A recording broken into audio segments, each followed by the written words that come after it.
നമുക്കിനി സർവേയിലെ മോഡ്യൂൾ 6 നോക്കാം. Module 6 first part എന്ന് പറഞ്ഞാൽ ഇലക്ട്രോമാഗ്നറ്റിക് ഡിസ്റ്റൻസ് മെഷർമെൻറ്റ് അല്ലെങ്കിൽ EDM വെച്ചിട്ടുള്ള ടോപ്പിക്കാണ് നമ്മൾ നോക്കാൻ പോകുന്നത്. ഇതിൻ്റെ അകത്ത് നിങ്ങൾ 11th 12th പഠിച്ച ഇലക്ട്രോമാഗ്നറ്റിക്കിൻ്റെ മറ്റേ വേവ്സിൻ്റെ പ്രൊപ്പഗേഷൻ, ഫ്രീക്വൻസി, മോഡുലേഷൻ, ഡീമോഡുലേഷൻ എന്താണ്, കാരിയർ വേവ് എന്താണ്, ഫേസ് ഡിഫറൻസ് എന്താണ്, ഇതൊക്കെ ഒന്ന് നോക്കിയിട്ട് വന്നിരുന്നാൽ കുറച്ചും കൂടെ ബെറ്റർ ആയിട്ട് മനസ്സിലാവും. ഇല്ലെങ്കിലും മനസ്സിലാവും. ഇത് ജസ്റ്റ് ഇങ്ങനെ കുറച്ച് ടേംസും കുറച്ച് ഡെഫിനേഷൻസും ഒന്നും അതുപോലെ പഠിച്ചു വെക്കാൻ എന്നുള്ളതേ ഉള്ളൂ. നിങ്ങൾക്ക് ആ ഡെഫിനേഷൻസ് ബ്രീഫ്ലി എഴുതൂ എന്നുള്ളതൊക്കെ ക്വസ്റ്റ്യനിൽ ചോദിക്കത്തുള്ളൂ. നിങ്ങൾക്ക് പ്രിൻസിപ്പിൾ ഓഫ് EDM എന്താണ്, മോഡുലേഷൻ എന്താണ്, എന്തൊക്കെ ടൈപ്പ് EDM ഇൻസ്ട്രുമെന്റ്സ് ഉണ്ട്, പിന്നെ ഡിസ്റ്റോമാറ്റ് എന്താണ്, ഇതിനെ മാത്രമേ ഇതിൽ പഠിക്കാനുള്ളൂ ഈ ഫസ്റ്റ് പാർട്ടിൽ. പിന്നെ total station second part. Module 6 നമുക്ക് 2 പാർട്ടാക്കാം. അപ്പം ഫസ്റ്റ് പാർട്ടിൽ സത്യം പറഞ്ഞാൽ ഈ കുറച്ച് ഡെഫിനേഷൻസ് അതുപോലെ എന്താണെന്ന് ചോദിക്കത്തേ ഉള്ളൂ. അതുപോലെ പഠിച്ചു വെച്ചാലും മതി. അല്ലെങ്കിൽ ആ ടോപ്പിക്സ് ഒന്ന് റിവൈസ് ചെയ്തിട്ടിരുന്നാൽ ചിലപ്പം കുറച്ചും കൂടെ നന്നായിട്ട് മനസ്സിലാവും. അപ്പം ഇലക്ട്രോമാഗ്നറ്റിക് ഡിസ്റ്റൻസ് മെഷർമെൻറ്റ് എന്താണെന്ന് നോക്കാം. അപ്പം EDM എന്ന് പറയുന്നത് ഡിസ്റ്റൻസ് മെഷർമെൻറ്റ്, പേരിൽ തന്നെ ഉണ്ട്. ഡിസ്റ്റൻസ് മെഷർ ചെയ്യാൻ വേണ്ടി നമ്മൾ ഉപയോഗിക്കുന്നതാണ്. അപ്പം ഇത് മെയിൻലി ഡിപ്പെൻഡ് ചെയ്യുന്നതെന്ന് പറഞ്ഞാൽ നമ്മുടെ വിസിബിൾ ഓഫ് ഇൻഫ്രാറെഡ് വേവ്സിൻ്റെ പ്രൊപ്പഗേഷനും അതിൻ്റെ റിഫ്ലക്ഷനും അതിൻ്റെ പിന്നെ റിസപ്ഷനിലുമാണ് ഡിപ്പെൻഡ് ചെയ്യുന്നത്.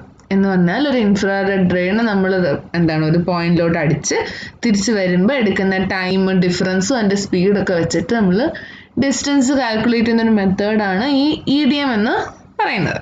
അപ്പം അതിൻ്റെ ബേസിക് ഫങ്ഷൻ എന്ന് പറഞ്ഞാൽ ആദ്യം തന്നെ എന്താണ് ഈ വേവ്സ് പോണം. അപ്പം എന്താണ് കാരിയർ വേവും മെഷറിംഗ് വേവ് ഫ്രീക്വൻസീസ് ഒക്കെ ജനറേറ്റ് ചെയ്യണം. അതാണ് ഫസ്റ്റ് ഫങ്ഷൻ. അപ്പം ഈ കാരിയർ വേവ് എന്നൊക്കെ പറയുന്നത് ഇൻഫർമേഷൻ കൊണ്ടുപോകുന്ന വേവിനെയാണ് കേട്ടോ കാരിയർ വേവ് എന്ന് പറയുന്നത്. പിന്നെ ആ വേവിൻ്റെ മോഡുലേഷനും ഡീമോഡുലേഷനും ചെയ്യണം. മോഡുലേഷൻ എന്ന് പറഞ്ഞാൽ ഒരു പെർട്ടിക്കുലർ ടൈപ്പ് ഒരു പ്രോസസ്സാണ്. നമ്മൾ കാരിയർ വേവിൽ ഇൻഫർമേഷൻ കൊടുത്ത് അത് പാസ് ചെയ്യുന്നതിൻ്റെ ഒരു പ്രൊപ്പഗേഷനാണത്. അതാണ് മോഡുലേഷൻ. ഡീമോഡുലേഷൻ എന്ന് പറഞ്ഞാൽ ആ മെസ്സേജ് നമ്മൾ അതിൽ നിന്ന് ഇൻ്റർപ്രറ്റ് ചെയ്തെടുക്കുന്നതാണ് ഡീമോഡുലേഷൻ എന്ന് പറഞ്ഞാൽ. ഞാൻ പറഞ്ഞു ഈ ടേംസ് ഒക്കെ 11th 12th പഠിച്ചുകൊണ്ട് വേണമെങ്കിൽ ഒന്ന് റിവൈസ് ചെയ്തിട്ട് ഇരിക്കുന്നതായിരിക്കും നല്ലത്. പിന്നെ മോഡുലേഷൻ, ഡീമോഡുലേഷൻ. പിന്നെന്താണ് measurement of phase difference between the transmits and received frequency. എന്ന് പറയുമ്പോൾ നമുക്ക് 2 ഫ്രീക്വൻസി തന്നിട്ടുണ്ട്. അപ്പോൾ ആ 2 ഫ്രീക്വൻസിയുടെ എന്താണ് ഫേസ് ഡിഫറൻസ് മെഷർ ചെയ്യുക. ഫേസ് ഡിഫറൻസസിനൊക്കെ ഫോർമുലാസ് ഒക്കെ ഉണ്ട്. നിങ്ങൾക്ക് എന്തെങ്കിലും കണക്കൊന്നുമില്ല. ഫേസ് ഡിഫറൻസിന് ഇങ്ങനെയാണ് പല വേവ് പോകുന്നത്. അപ്പോൾ എന്താണ് ഇതിൻ്റെ ഇവിടുന്ന് 0 ഈ 0 വരുന്നതിൻ്റെ ഇടയിലുള്ള ഓൾട്ടർനേറ്റിംഗ് വേവ്സിൻ്റെ ഡിഫറൻസ് എന്നുള്ളതാണ്. അല്ലെങ്കിൽ എപ്പോഴാണ് 0 എത്തുന്ന ആ ഒരു പോയിന്റ്, അങ്ങനെയൊക്കെ ഉള്ളതാണ് ഫേസ് ഡിഫറൻസ് എന്ന് പറഞ്ഞാൽ. ജസ്റ്റ് ആ ഒരു ഇത്ര അറിഞ്ഞിരുന്നാൽ മതി. ഫേസ് ഡിഫറൻസ് ആണ് നമ്മൾ മെഷർ ചെയ്യുന്നതാണ്. പിന്നെ എന്താണ് അത് ഡിസ്പ്ലേ ചെയ്യാൻ, ആ മെഷർമെൻ്റ് ഒക്കെ ഡിസ്പ്ലേ ചെയ്യാൻ ഒരു ഇൻസ്ട്രുമെൻറ്റ്. ഇതൊക്കെയാണ് എൻ്റെ ഇൻസ്ട്രുമെൻ്റ് എന്നല്ല ഡിസ്പ്ലേ ചെയ്യുക. ഇത്രയൊക്കെയാണ് എൻ്റെ ഫങ്ഷൻസ്. ഒന്നെന്താണ് കാരിയർ വേവും മെഷറിംഗ് വേവിൻ്റെയൊക്കെ ഫ്രീക്വൻസീസ് ജനറേറ്റ് ചെയ്യുക. ആ കാരിയർ വേവിൻ്റെ മോഡുലേഷനും ഡീമോഡുലേഷനും ചെയ്യുക. പിന്നെ എന്താണ് ട്രാൻസ്മിറ്റഡ് വേവും നമ്മുടെ റിസീവ്ഡ് വേവിൻ്റെയും ഫ്രീക്വൻസീസിൻ്റെ ഫേസ് ഡിഫറൻസ് കണ്ടുപിടിക്കുക. പിന്നെ എന്താണ് കണ്ടുപിടിച്ച സാധനം പ്രോപ്പർ ഡിസ്പ്ലേ ചെയ്യുക. ഇത്രയാണ് നമ്മുടെ ഒരു EDM മെഷീൻ്റെ ഫങ്ഷൻ എന്ന് പറഞ്ഞാൽ. ഇനി എന്തിൻ്റെ പ്രിൻസിപ്പിളിലാണ് EDM വർക്ക് ചെയ്യുന്നത്? അപ്പോൾ നമുക്കറിയാം distance is equal to velocity into time ആണ് അല്ലേ. പക്ഷെ ഒരു വാക്യൂം സ്പേസ് ആണെങ്കിൽ അവിടെ വെലോസിറ്റി ആപ്ലിക്കബിൾ അല്ല. അതുപോലെ തന്നെ നമ്മൾ ലൈറ്റ് ഇൻഫ്രാറെഡ് വേവ്സ് എന്നൊക്കെ പറയുമ്പോൾ ലൈറ്റിൻ്റെ സ്പീഡിൻ്റെ അത്രയൊക്കെ ഉണ്ട്. അപ്പോൾ അത് ഭയങ്കര കൂടുതലാണ്. അപ്പോൾ അത്രയും കൂടുതലാകുമ്പോൾ നമുക്ക് ഡയറക്റ്റ്ലി എന്താണ് ടൈം ഒന്നും നമുക്ക് മെഷർ ചെയ്യാൻ പറ്റത്തില്ല. അപ്പോൾ ഈ distance equal to velocity into time നമുക്ക് യൂസ് ചെയ്യാൻ പറ്റില്ല. അതുകൊണ്ട് തന്നെ എന്താണ് നമ്മൾ EDM ഇൻസ്ട്രുമെൻറ്റ്സിൽ phase difference between the transmitted and the received signals, എന്താണ് ട്രാൻസ്മിറ്റഡ് റിസീവ്ഡ് സിഗ്നൽസിൻ്റെയും ഫേസ് ഡിഫറൻസ് ആണ് നമ്മൾ കണ്ടുപിടിക്കുന്നത്. Light beams of different wave length are use to determine the distance. പല വേവ് ലെങ്ത്തിലെ ലൈറ്റ് വേവ്സ് ഉപയോഗിച്ചാണ് നമ്മൾ ഡിസ്റ്റൻസ് മെഷർ ചെയ്യുന്നത്. ഇതാണ് എൻ്റെ പ്രിൻസിപ്പിൾ.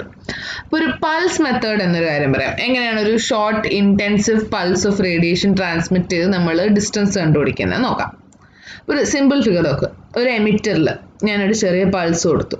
അതിൻ്റെ റിഫ്ലക്ടർ വരെ എത്തി. അപ്പം തന്നെ എന്താണ് തിരിച്ച് റിഫ്ലക്റ്റ് ചെയ്ത് ബാക്ക് എന്താണ് എൻ്റെ റിസീവറിന് കൊടുത്തു.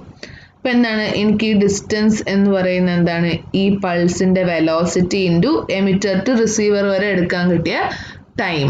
ഇത് വെച്ചിട്ട് എന്താണ് എനിക്ക് ഡിസ്റ്റൻസ് കണ്ടുപിടിച്ചൂടെ?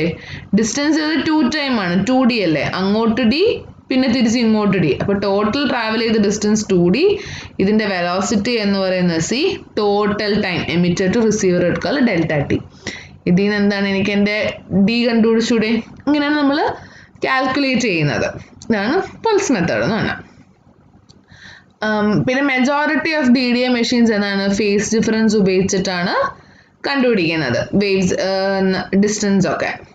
ഇനി നെക്സ്റ്റ് മോഡുലേഷൻ.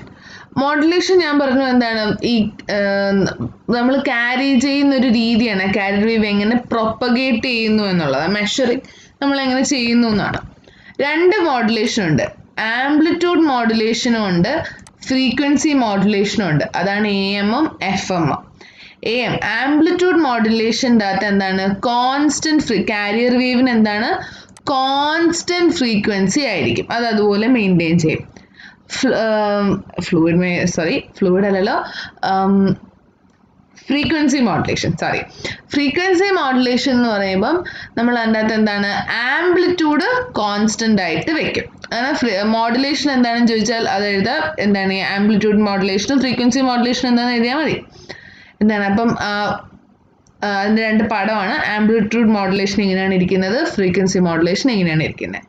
ഇവിടെ ഫ്രീക്വൻസി എന്താണ് നമ്മൾ കാരിയർ വേവിൻ്റെ കോൺസ്റ്റന്റ് ആയിട്ട് വയ്ക്കും, ഇവിടെ ആംപ്ലിറ്റ്യൂഡ് നമ്മൾ കോൺസ്റ്റന്റ് ആയിട്ട് വയ്ക്കും. നമ്മൾ ഫ്രീക്വൻസി മോഡുലേഷൻ പിന്നെ ചെയ്യുന്നത് മൈക്രോവേവ്സിലാണ് നമ്മൾ ഫ്രീക്വൻസി മോഡുലേഷൻ ചെയ്യുന്നത്.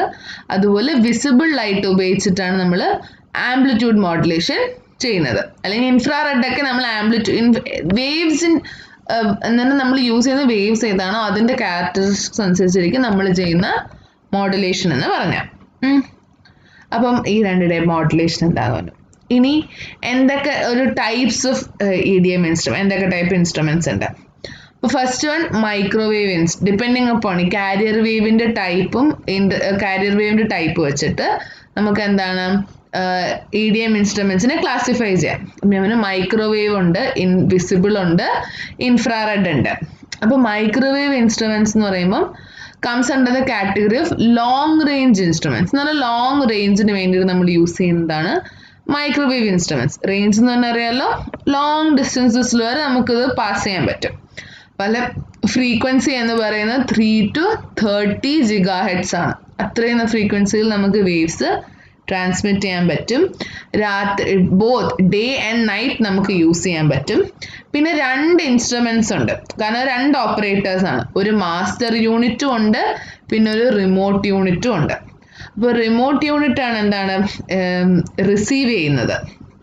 The remote instrument receives the transmitted signal, amplifies and transmits it back to the master unit. Remote signal master unit remote സിഗ്നലിന് അയക്കും. അത് കിട്ടിക്കഴിയുമ്പോൾ എന്താണ് അതിനെ ആംപ്ലിഫൈ ചെയ്ത് തിരിച്ച് മാസ്റ്റർ യൂണിറ്റിലോട്ട് തിരിച്ചയക്കും. അങ്ങനെ മൈക്രോവേവ് ഇൻസ്ട്രുമെന്റ്സിൽ എന്താണ് അങ്ങനെ 2 യൂണിറ്റ് ഉണ്ട്. നമ്മൾ ലോങ് റേഞ്ചിനാണ് ഉപയോഗിക്കുന്നത്. ആൻഡ് ഫ്രീക്വൻസി 3 to 30 GHz ആണ്. ബോത്ത് ഡേ ആൻഡ് നൈറ്റ് നമുക്ക് തന്നെ യൂസ് ചെയ്യാൻ പറ്റും. ഇനി നിങ്ങൾക്ക് ടൈപ്പ് ഓഫ് EDM ചോദിക്കും. അപ്പോൾ മൈക്രോവേവ്, വിസിബിൾ, ഇൻഫ്രാറെഡ് ഇങ്ങനെ ഓരോന്നിനെ കുറിച്ച് കുറച്ച് എഴുതാൻ അറിഞ്ഞിരിക്കണം. ഇനി അടുത്തത് the light instrument. Visible light instrument അത് എന്താണ് നമ്മൾ വിസിബിൾ ലൈറ്റിനെയാണ് എന്താണ് കാരിയർ ആയിട്ട് ഉപയോഗിക്കുന്നത്. ഈ ലൈറ്റിന്റെ ഫ്രീക്വൻസി എന്ന് പറഞ്ഞാൽ കുറച്ചും കൂടി ഹയർ ഓർഡർ ആണ്. അതെന്ന് വെച്ചാൽ 5 × 10⁴ ഹെഡ്സ് വരും. എൻ്റെ റേഞ്ച് എന്ന് പറഞ്ഞാൽ ഒരു 3 കിലോമീറ്ററോളം എൻ്റെ റേഞ്ച് വരും. നല്ല ആക്യുറസിയാണ്. എന്താണ് 0.2 to 1 mm/km അത്ര ആക്യുറസി കിട്ടും. പിന്നെ എന്താണ് വിസിബിൾ ലൈറ്റ് ആണ്. അപ്പം എന്താണ് ആംപ്ലിറ്റ്യൂഡ് മോഡുലേഷൻ ആണ് ചെയ്യുന്നത്. ഇവിടെ ഓൾറെഡി ഞാൻ മോഡുലേഷൻ പറഞ്ഞപ്പോഴേ പറഞ്ഞു ആംപ്ലിറ്റ്യൂഡ് മോഡുലേഷൻ തന്നെ വിസിബിൾ ലൈറ്റിനും ഇൻഫ്രാറെഡ് ഇൻസ്ട്രുമെന്റ്സും ആംപ്ലിറ്റ്യൂഡ് മോഡുലേഷനാണ് ഉപയോഗിക്കുന്നത്. മൈക്രോവേവ് എന്താണ് യൂസ് ചെയ്യുന്നത് ഫ്രീക്വൻസി മോഡുലേഷനാണ് യൂസ് ചെയ്യുന്നത്. അപ്പോൾ എന്താണ് ആംപ്ലിറ്റ്യൂഡ് മോഡുലേഷൻ ആണ് യൂസ് ചെയ്യുന്നത്. Works based on the propagation of modulated light waves suitable for night observation and requires a prism system at the end of the line for reflecting wave. Just ഈ ഒരു extra point ഇതിൽ പഠിച്ചു വെച്ചിരുന്നാൽ മതി. എന്താണ് ഒരു prism system, എന്താണ് reflect ചെയ്യാൻ ഒരു പ്രിസം സിസ്റ്റം ആണ് ഇവിടെ യൂസ് ചെയ്യുന്നത്. ഇത് നൈറ്റിലാണ് ഇതിന്റെ ഒബ്സർവേഷൻസ് എടുക്കുന്നത്. ഇത് കുറച്ച് തിയറിയാണ്, ഇതിങ്ങനെ പഠിച്ചു വെക്കാനേ നമുക്ക് പറ്റത്തുള്ളൂ. വേവ്സും കാര്യങ്ങളും എന്താണ് അതിന്റെ പ്രൊപ്പഗേഷനും കാര്യങ്ങളൊക്കെ. പിന്നെ ഇൻഫ്രാറെഡ് ഇൻസ്ട്രുമെന്റ്സ്. പിന്നെ എന്താണ് ഇൻഫ്രാറെഡ് എന്ന് പറയുമ്പോൾ എന്താണ്, ഇതിൽ ഇൻഫ്രാറെഡ് വേവ്സ് യൂസ് ചെയ്യും. നമ്മൾ നേരത്തെ പഠിച്ച പോലെ തന്നെ ഓരോ വേവ്സ് അനുസരിച്ച് ഇൻഫ്രാറെഡ് ആണ് യൂസ് ചെയ്യുന്നത്. ഇതിന്റെയും റേഞ്ച് അപ് ടു എന്താണ് 3 കിലോമീറ്റേഴ്സ് ആണ്. ഇവിടെയും എന്താണ് നമ്മൾ പ്രിസംസ് ആണ് ടാർഗറ്റിൽ മൗണ്ട് ചെയ്തേക്കും റിഫ്ലക്ട് ചെയ്യാൻ വേണ്ടി, വേവ് റിഫ്ലക്ട് ചെയ്യാൻ. പിന്നെ these instrument are light and economical and we can be mounted on theodolites. ഇത് ലൈറ്റും എക്കണോമിക്കലും ആണ്. തിയോഡലൈറ്റ്സിലൊക്കെ നമുക്ക് മൗണ്ട് ചെയ്ത് വെക്കാൻ പറ്റും. ഇതാണ് ഇൻഫ്രാറെഡ് ഇൻസ്ട്രുമെന്റ്സ് എന്ന് പറഞ്ഞാൽ. അപ്പം ഇതിന് ഡിഫറൻസ്, ബാക്കി രണ്ടിന് ഇൻഫ്രാറെഡിന്റെ ഡിഫറൻസ് എന്ന് പറഞ്ഞാൽ, ഇൻഫ്രാറെഡ് എന്ന് പറയുന്നത് ഭയങ്കര ലൈറ്റ് ആണ്. ലൈക്ക് ഇപ്പോൾ നമ്മൾ മൈക്രോവേവ് നോക്കുവാണെങ്കിൽ സത്യം പറഞ്ഞത് 100 kg ഉണ്ട് എന്ന് പറയുമ്പോൾ എന്താണ് ഭയങ്കര ഹെവി ഇൻസ്ട്രുമെന്റ് ആണ്. പിന്നെ 2 അല്ലാതെ ഉണ്ട്, എന്താണ് മാസ് 2 യൂണിറ്റ് ആയിട്ടും പിന്നെ അതിന് കൊടുത്തേക്കാണ്. അപ്പൊ ഇതാണ് നമ്മുടെ 3 ടൈപ്പ് ഫീഡിയം ഇൻസ്ട്രുമെന്റ്സ്. ഇത്രയേ ഉള്ളൂ ഈ ഒരു ടോപ്പിക്കിൽ ബേസിക് ആയിട്ട് കുറച്ച് തിയറിയും കാര്യങ്ങളും നിങ്ങൾക്ക് പഠിക്കാനുള്ളത്.